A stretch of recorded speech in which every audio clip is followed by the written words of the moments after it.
এই রেসিপিটা অনেকেই জানেন, পনির ভাপা। আমি কিভাবে বানালাম দেখুন। আমি এখানে 250 গ্রাম পনির নিয়েছি। এবারে একটা বাটিতে লাল সর্ষে, সাদা সর্ষে, তিল, পোস্ত, কাজু, নারকেল কুচি, কতগুলো কাঁচা লঙ্কা আমি শিল দিয়ে বেটে নিয়েছি। এবার একটা টিফিন বাটি নিয়ে বাটা মশলাটা, ঝরানো দই, নুন, চিনি, একটু সামান্য হলুদ দিয়ে জল দিয়ে ফেটিয়ে নেবো। আর একটু আমার জল লাগবে।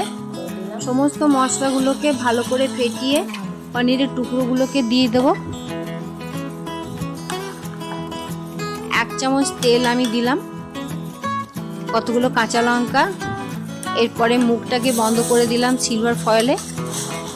ফুটন্ত জলের মধ্যে 10 মিনিট আমি একে ভাপ দেবো। এই দেখুন আমার পনির ভাপা হয়ে গেছে। গরম ভাতে খুবই ভালো লাগে, একবার বানিয়ে দেখবেন।